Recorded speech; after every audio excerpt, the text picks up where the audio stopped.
Let the record show this movie was so bad it gave me food poisoning. Although that might be the chicken sandwich I had last night from the greasy diner that has done this to me twice now. I don't know why I keep going back to them. Because they're the only place that's open that's so late. Yeah, but eventually it gets to a point where that ain't worth it. Hey everyone, it's me, Aaron. And I'm Michelle. And this is our post-Geekout reaction for Baywatch, and in the background you can hear Cosmo, our dog. Yes. You stopped barking literally the second I introduced you. This is like the 5th time we've tried to record this because we just got a dog, and he's not used to being alone. He's not used to anything, so no, he was like that's why you went to see this movie and I had to stay behind and puppy sit. Yep. But he's a good boy. Yeah, he is. He just needs a little bit of training, that's all. Yeah, so we're gonna be looking in that direction a whole lot, and you're gonna hear some squeaks. Yes, from his toys. And some sneezes. This is far more entertaining to us than it is to you guys. Oh, thank God he sat down. Okay. Have a moment to record this. Okay. Oh my God, we can never have children. Because this dog alone is like stressing us the fuck out. Anywho, we are here today to talk about Baywatch. And where do I begin with this one? As we said, this is the post-Geekout reaction. The post-Geekout reaction is not a review. A review is where I come in here and I try and give you like all the little details and then my thoughts and then sum up with the score. This is just an open, honest discussion about the thing that we just watched. And that does include full spoilers. But in all honesty, you guys care about spoilers on this one? I asked you guys on Twitter, what do you want me to review this weekend? Pirates or Caribbean? Sorry, Pirates or Caribbean? Pirates or Baywatch? It's a big ocean theme this week. Pirates of Baywatch. Pirates of Baywatch. Yarr. Yarr, CJ, there seems to be a drug smuggling ring out there. We have to save the children. That would not have made this movie dumber. It probably would have made it a lot better. But yeah, so this is just our open, honest discussion about what we just watched. Hey, Cosmo is here now. Yeah, you can't really see him. That's fine. Just know that that's what I'm doing under this. What I'm doing with my hands. Yeah, it's nothing dirty. Okay, so, sorry guys. I'm exhausted from watching after this dog. So, as I was saying, this is our post-Geekout reaction for Baywatch, and it's just our open, honest discussion about what we just watched. She did not watch it because she was babysitting the dog. Let's go. I'm hammed up on energy right now. Got to get through this. Did I mention this is like the 5th time we've tried to record this? Okay. So, let me give you some backstory on my relationship with Baywatch. I watched it some when I was 13 years old, but I kind of just watched it constantly going, why is this so popular?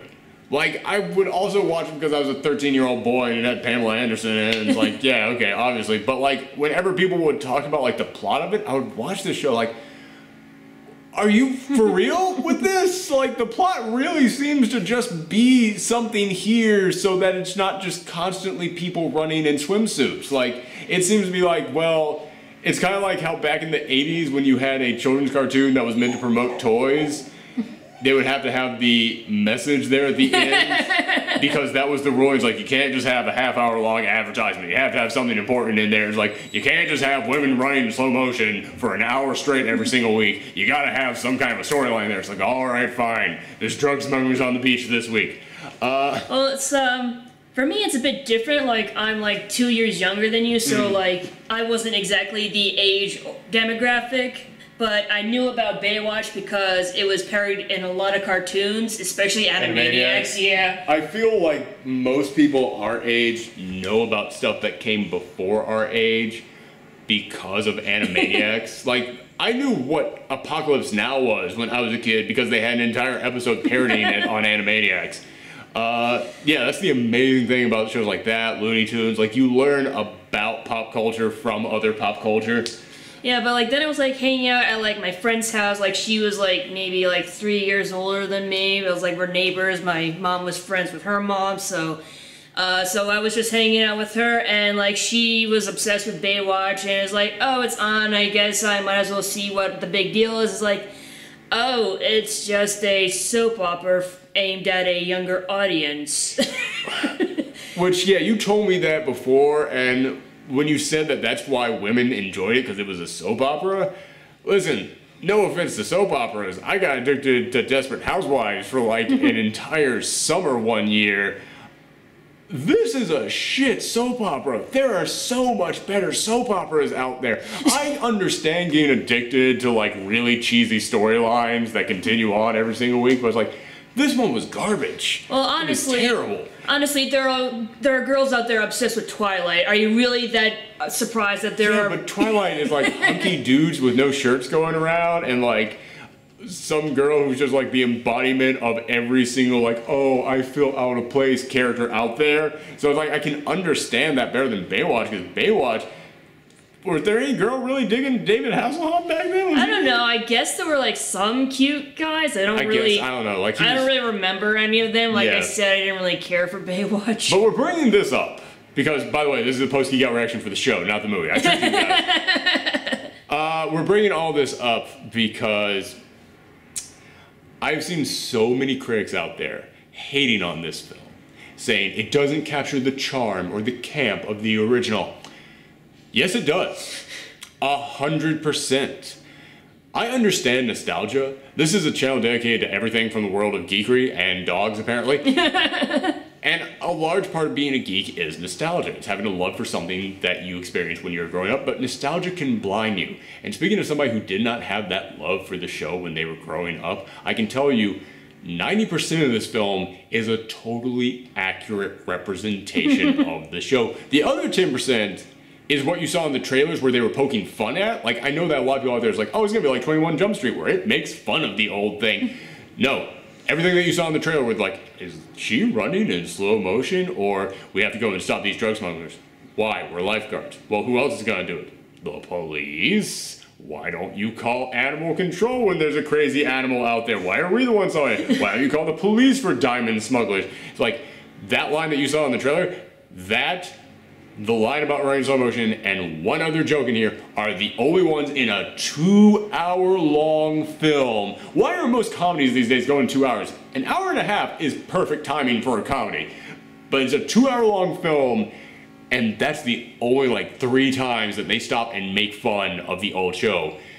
And that's like, 1% of the film. So the missing 9% is when they try and make this 99%? No, I said 90% plus 1%. The rest of the 9%, keep up with me, I'm going to do the math.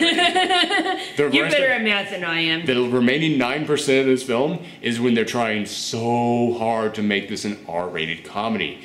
And it's not even like, the R-rated bits, there's only really 2 jokes in here that would make an R-rated comedy, and they're both dick jokes that go on so long. Like, they went on for like 5 minutes each, and the audience was silent throughout that 5 minutes. Nobody gave a crap. And then the rest of this, just throughout the film, they just keep stopping to add fuck in wherever they can. And it's not even like fuck is like the punchline. It's not like it's leading up to someone saying fuck. Like, they'll just be like, yeah, what the fuck do you think you're doing? Or we're gonna go over fucking here. Like, what the fuck do you think you're doing is even more than what they do in here. Like, literally they will just add fucking as like a random adjective to a noun and adds nothing to it. It really is just like they were like, we need to get this to be an R-rated comedy because that's what's big, that's what's hip these days. You gotta do that. And it's like, I gotta be honest with you, I've seen so few R-rated comedies that actually make me go, that should have been R-rated. Like, if you took out all the fucks in here and you took out the 2 dick jokes, the movie would be so much better. Because every single fuck that they put in here, it really feels like they are just trying so hard to make this an R-rated comedy. And there's nothing aside from those 2 dick jokes in there that warrants it.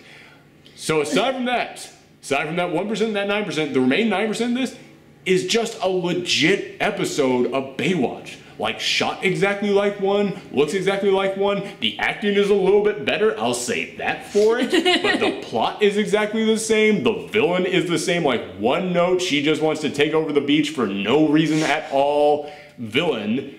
Everything in here is an exact episode of it, so to all those people coming in here going, oh, well, it doesn't capture the charm and the camp of it, you have such rose-colored glasses on. You are viewing this with such nostalgia.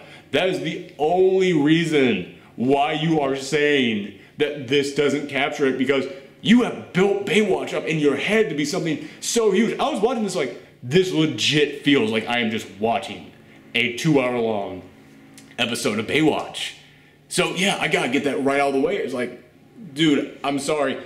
Your childhood is not what you thought it was. this show sucked back then. The only reason this was popular is because for women, as you said, it was a soap opera on in the middle of the day that they had access to that wasn't the big uber dramatic soap operas in the middle of the day, like Days of Our Lives and stuff like that, in which it was like dun dun dun dun dun dun dun dun, like slow zoom in on everybody just staring. It's like, no, stuff was happening and they did have some jokes in there, so it was more accessible to a younger audience. And for the guys, it's just, guys, I'm gonna get gross on you here for a second, but let's be real. The reason why this was so popular and why it was a phenomenon and why it was the biggest TV show in the world for a couple of years, it's because it came on before the internet existed. It came on before you could just type in boobs into a Google search and get the entire complete almanac history of boobs in your face. It was like, well, I can't watch porn because I'm too young and the internet isn't a thing. Baywatch is on. That's it. That is literally the only reason why this was a success. It's like, yeah, guys, that's why you thought this was such a good show when you were a kid. It's like, I find it funny how, like, this show became popular because of the boobs, and yet the movie has no boob jokes, apparently? No, there's one boob. There is one boob joke in which there's a woman playing, I'm going to guess she was Carmen Electra's character on the show because she looks exactly like Carmen Electra. But I don't remember her character's name, but it's like there's a moment in which Zac Efron's character is talking to her and hitting on her, and she goes, "Do you just look at my boobs?" And he's like, "What? No. And then he looks down and she's like, "You just did it again." It's like, "Well, you just talked about your boobs, so yeah, I mean, you're drawing attention to it, so that doesn't count." And then she like jumps up and down a couple times and goes, "You failed it. I saw you looking." And it's like that kind of comes back at the end when he's talking to her after he proves to be a hero, and then she's looking at him, and then he goes, "Did you just look at my dick? Oh, we're even now." So I was like, That's really is like the only boob joke in this whole thing. Not that I'm saying I wanted boob jokes in this thing. I'm not. I'm just saying it's weird that there's just dick jokes all over this film. Did they actually like show dicks in it? They show a dick. There's a 5-minute joke in which they have to sneak into a morgue in order to examine someone's body, and they pull the sheet up and you see his dick there, and Zac Efron's like, "Oh God, it's so gross," and Rebecca's like, "Come on, nut up. I need you to check on his taint to see if there's a needle mark under there." And so it's like just a couple minutes of Zac Efron going, "Oh, ew, ew," like lifting the dick up. It's like, oh, I think I see a hole. Nope, that's his butthole. Like, that's it. And it's like, the weird thing is, like, there's so many dirty jokes in here that I'm like, if I saw this on paper, and then you told me it's gonna be The Rock saying these, I'd be like, I can see this being funny. It ain't. Sometimes stuff is just funnier on paper. Yeah. Oh God. But I will say this. I mentioned The Rock here. There's a scene in this where The Rock is on a jet ski and he's going up to a boat that's on fire. And I gotta say, the special effects in this film are fucking awful. They are so goddamn bad. Is it meant to be awful? No. Oh. It's very clear. Like, this film starts off with the studio logos popping up. And two of the studio logos are Asian companies. Like, there's one that's like Shanghai something, and the other one is another Asian company. I was like, that's odd. Why would they be making the Baywatch film? And then it kind of hit me, oh yeah, this was like the biggest property in the world for a couple of years. And it was huge in Asia. That's why they bought up. But speaking as a guy who has seen a lot of Asian monster and action films and horror films, this is about the level of special effects that you see in those. But there will literally be moments in which they are like on the jet skis and they're like, clearly there's a green screen behind them. And like, it's clear there's nothing behind them. Like, there is even one moment, it's a short shot, but Zac Efron like on the phone and he's in front of a green screen. There's literally a brown outline around his body. Behind, like a fuzzy brown outline around him. Like, where they didn't render it completely. I was like, how did that go through? But I'm bringing this up because you've got that scene where The Rock is going to rescue these people on a burning ship, and there's fire all around it. I want you guys to go back to my Ratchet & Clank review. I had an opening joke in the Ratchet & Clank review where the apartment was on fire. I'm not a special effects master. At the time, the editing software that I used just came with a pre-made fire effect. It's literally that effect. It's literally the effect that came in that. In fact, I think the effect that I used looked a tiny bit better than this. This looked awful. It literally looked like someone went into like MS Paint and used like the spray paint tool to create little fire things. It looks terrible. But I'm bringing this up because there's a scene in which he goes to save these people. He goes up to it, and he dives in under the fire. He saves these 2 people that are on board, but there's one person on there, and they're already dead, and they can't be saved. That's a metaphor for this entire movie. It's a burning garbage fire. But The Rock does the best he can to save it. That's why but even he can't save everyone in this. Unfortunately, but yeah, that's why I love The Rock so much. He like puts his heart into like anything. Dude, the one good thing I say about this is that The Rock is charismatic as hell. This movie opens up with The Rock jogging down the beach, and everybody he sees like, hey man, how's it going? How's your sister doing? How's your brother doing? Say hi to your mom for me. Oh, you're building that sandcastle again? Well, thank you so much for that. Hey, little buddy. Hey, kid, give me a fist. Bam, that's my friend right there. Hey, everybody. And I was like, The Rock is the most likable man on earth. I just like to imagine that The Rock was like just doing his daily jog down the. That's what he does every morning. Yeah, just like basically every morning he just like jogs down the street and just says hello and fist bumps everybody. I just think that that's just like a day in the life of. There's our dog. Yes. Hi, Cosmo. Hey, Cosmo. Hey. There, just so you guys know that he exists. Yes. All right. And that we are totally not making this up. Yes. Okay. Unless our landlord asks what we're doing in here. In that case, that dog was fictional. He was CGI. Oh, he flopped down. I love when he flops down. Okay, but yeah, like, The Rock is the most likable man alive. And it's like, every interaction he has with other characters, he's on point. He's awesome in those moments. Like, there is this cop in there, and the cop, again, is kind of the voice of the audience. Like, this is not your jurisdiction. Your job is to save people from drowning. I'm the one solving crimes. Every interaction he has with that cop is really good. I'm like, God, I don't even know who's playing that cop, but it's like, I would just watch a buddy comedy with you guys in it. Or like, there's a running gag when Zac Efron shows up, and Zac Efron is this 2-time gold medalist swimmer, but he became like a party animal, and he just ends up like, he screwed up the final lap for his entire team. Like, he won 2 medals that were just for himself, but the one for the whole team, he screwed up because he was up partying the night before, and he like puked in the pool. Which, again, is like another joke for like an R-rated thing. But like, his interaction with him, he refuses to call him by his actual name. He just calls him different boy band names throughout the entire film. It's like, God damn it, Rock, you're so charming. You're so freaking charming. Or there's a moment in which he breaks, in which he's chasing down this guy because they recorded them doing something illegal, and the guy steals their phone. Which the whole time I was like, why are you still running with this phone? Like, the guy he's chasing is another giant tank human being. I was like, just crush the phone. Or like, there's a moment in which he gets on a jet ski and he has to chase after him on the jet ski. And I'm like, you're literally going through water. Take the phone, drop it. You have solved your problem there. But no, he has to chase him, and he breaks into this person's house, and there's a mother with like a little baby in there, and the guy runs past me, and they're always like, hey, make sure you eat your vegetables. It's all gonna be okay. Don't worry, I have to stop the bad man in your house. I was like, The Rock is the most likable man on earth. And then he's fighting this guy in the house, and like, they're fighting in the children's room, and they're like fighting each other with toys, and then the guy picks up a baby photo of the kid, and he's like, whoa.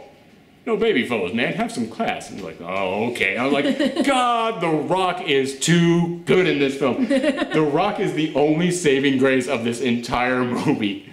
Hey, Cosmo.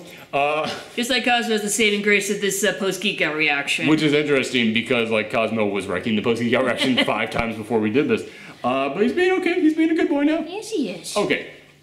But yeah, so it's like The Rock, and in all honesty, all the other lifeguards are pretty darn good in here too. They just don't have a lot to do. Zac Efron, his character is whatever they need that character to be in that scene. Because in the first half of this film, he is the rebellious, like, I'm the hard edge guy. I do things my way. I'm a party animal, and I don't have to take this from you. And I disagree with the way you're doing it. But then after that, The Rock convinces him to join the team. He's like, I do want to be part of this team. Like, it feels like that should have been the character arc at the end of the film. That happens like halfway through the film. And after that point in the film, his IQ drops 40 points because they realize, oh, we don't have a joke for him after this, so now he's gonna be the dumb guy. His character is completely different after that point. But Zac Efron's still doing a good job with it. It's just one of those things where it's like, if this had been your character throughout the entire film, it might have been better. Or maybe if you had stuck with the rebellious thing a little while, it would have been better. But yeah, you just don't know what to do with this character. And all the female actors in here, the only ones whose name I remember is CJ, because it was easy to remember, but that's one that was Pamela Anderson's character in the old one. But then there's another one who is like The Rock's second in command, and then there's one. Did like any of the original cast come for there this? There are 2 cameos. I'll get to those in a sec. But yeah, the 3 female characters in there, each of them are fine. Each of them have got charisma in and of themselves, but they don't really do anything. They were literally just here to like say blind dialogue every now and again. Like CJ kind of has a role in the beginning, and they just drop that completely. But the main reason he has a role in the beginning is because there's this one guy, I think his name is Randy, but he's this like tubby, out of shape guy, but he's like apparently tried out to be a lifeguard like 5 times, and The Rock is like, you know what, you got heart, and you never give up, so I'm gonna take a chance on you, so you're going to join the team. And he is like in love with CJ, like he can't not say, he can't speak when she's around, like, and there's a joke, one of the dick jokes is, he gets an erection when she comes in and gives him the Heimlich maneuver, and to hide his erection, he then jumps down on a like lounge chair, and his dick gets caught in between the pieces of wood. Ooh. Yeah, it's kind of gross, and like they show it and everything, and then CJ notices that that's happening, and he can't get out, and she's like, I'm gonna help you out with this. I'm gonna help you out. Don't worry. Happens every. And The Rock comes up and is like, hey man, don't worry. I once had my dick stuck in a woman for like 5 hours straight. It happens to each of us. A dick stuck is a dick stuck, and I was like, this is going on, isn't it? It's just continuing. And I mean, literally, that's the beginning of the joke. It keeps going and going. Although I will say that I once had my dick stuck in a woman for like 5 hours. I was like, that's goddamn you, Rock, you're too charming. You can even polish a turd like that. Like, yeah, it might not sound funny when I say it, but I was like, God, The Rock is just too good at this. Yeah, like his whole thing is he's in love with CJ. And it really feels like he's going to be the main focus of this. Like, he's going to be the one that saves the day, and he has the character arc. Again, as soon as it gets to the point where Zac Efron goes, I do want to be part of the team, like halfway through, they forget that dude is there. He was like the majority of this film throughout the first half of it. But as soon as they have to go and start saving people, and they're like, yeah, nobody wants to see this dude running on the beach, and he can't actually really swim, so we can't really do anything with that. They drop him like a stone. Like, he is gone from this film. I was like, what the fuck was his point? In fact, he's the worst part of this film. Like, he really is. And I hate saying anybody's the worst part of anything because, like, again, it's not like it was the actor's fault. It was entirely the role. It was entirely what he was told to do. It was the writer's fault. It was the writer's fault. But it's like, yeah, man, if you had taken this guy out of the film, it would have been so much better. Take all the R-rated jokes out of this. Take that character out here completely. I would have bumped this whole thing up like maybe 2 whole points. Like, hell, probably even more than that. It's like, I'm just really sick and tired of like comedies trying to be edgy and R-rated, and when they don't even need to be. Yeah, that's the thing. Like I said, there's literally just 2 dick jokes. You could probably even have gotten away with the vomit joke and being PG-13. And aside from that, it really feels like they're just coming in here and going, you gotta say fuck every now and again, otherwise we can't get that R rating, and we need to brag that this is R-rated. And it's like, no, you don't. You really do not. There's no point to it. It's like the dick jokes just remind me of like when I was in high school and like all the guys would just like draw penises everywhere. It's like, that's not funny, that's not edgy. Did you already say this in this? We have recorded this 5 times, and I can't remember if you said this yet. It's not like we rehearsed this ahead of time, but like I've talked about the bad dick jokes so many times. Yes, and I talked about the high school guys and everything. I don't remember if we already talked about a mistake. Well, when you do the editing, we'll find out. This dog has been keeping us up at night. We're so tired. That's why we're doing it in the morning after. Yeah, I tried recording this last night. We couldn't do it. Cosmo, we're just so happy to see you home. He is the poor little fuzzball. All right. Yeah, he's a lot calmer now, so that's why we're able to like get through. Yeah, he's being a good boy right now. Yeah. Look at him. Look at him being a good boy. Oh, no, there we go. Here we go. There we go. All right. Enjoy what our messy apartment looks like. Okay, but as I was saying, so, yeah, there are 2 cameos. One is that, there we go. One is that there comes a moment in which Mitch, which was the name of David Hasselhoff's character in the old show, and is the name of The Rock's character in this one, he gets fired because they find out that he is, like, investigating this thing. But also, like, somebody is found dead on the beach. It's this character who is double-crossed by the evil bad person who is the flattest villain I have seen all year. Like, she literally just wants to take over the beach for no reason.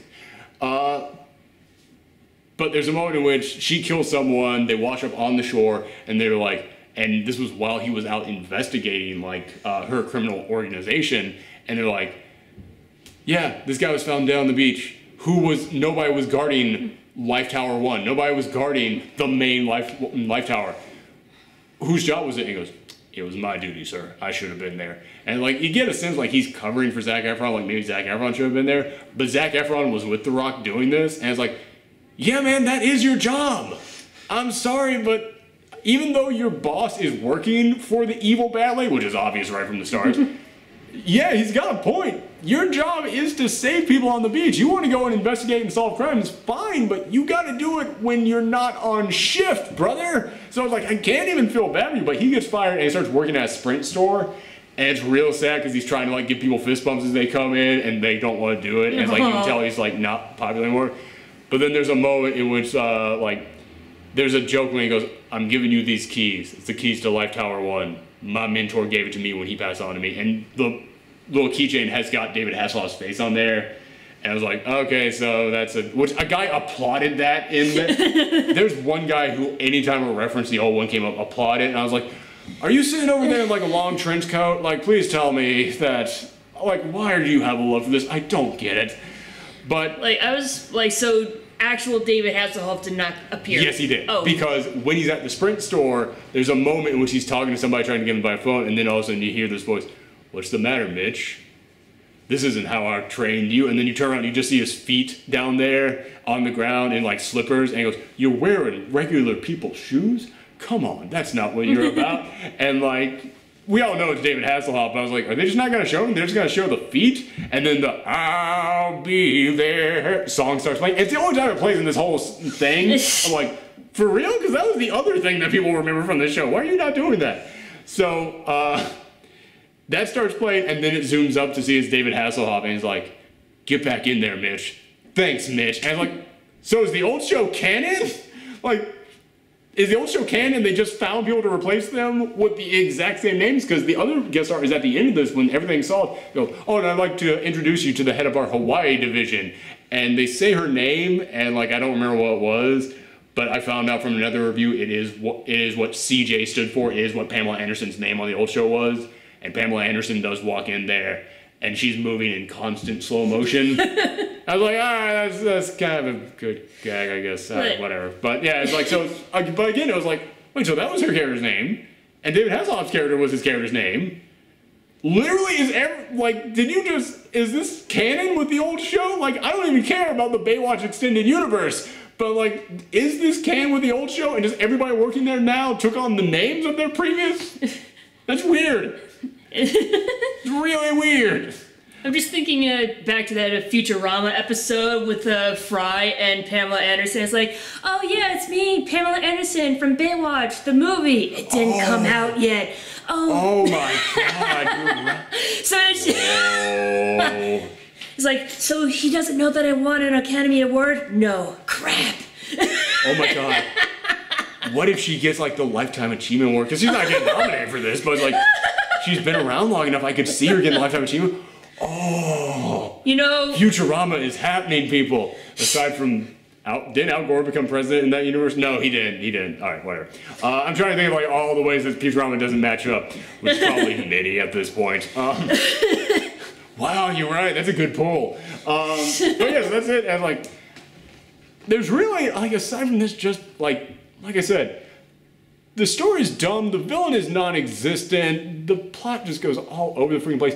No joke is funny. Like, I got a minor, like, out of like 2 moments in here, but I don't even remember what they were. Like, the rest of the time, I was like, oh God. But it's like, aside from the dick jokes, I didn't groan at anything.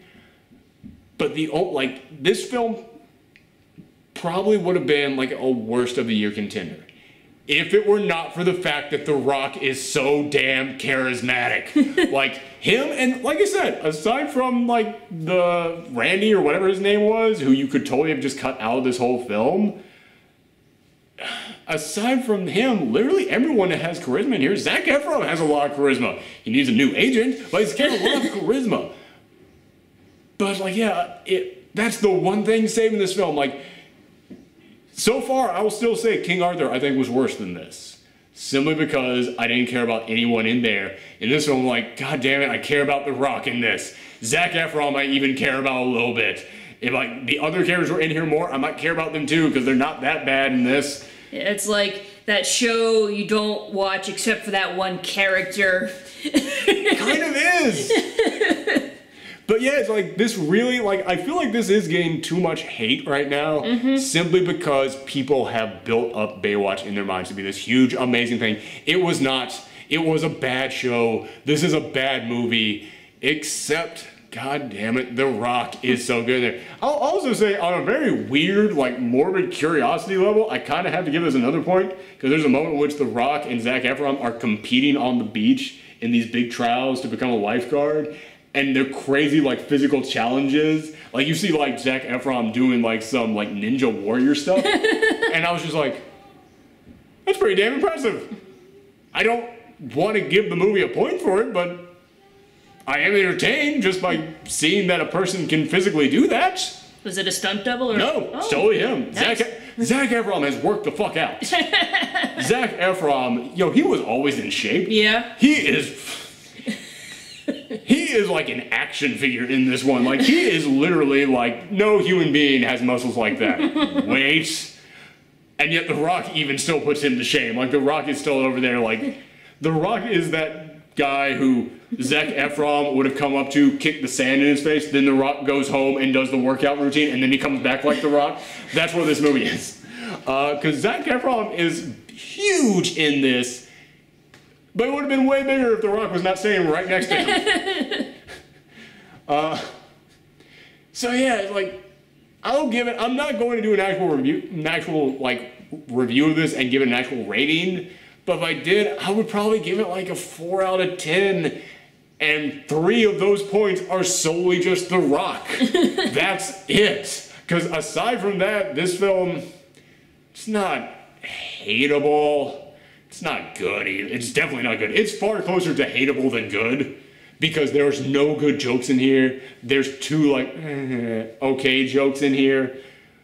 But aside from the dick jokes, none of the jokes, and like one joke in which they're hiding in the morgue and like Zac Efron has like liquid fat dripping on his face. Ew. Real gross. Like, aside from those 3 jokes and the vomit in the pool scene, aside from those 4 jokes, you know, let's throw 2 more in there just in case I'm forgetting them. Aside from those 6 jokes. There's no jokes in here that really made me groan.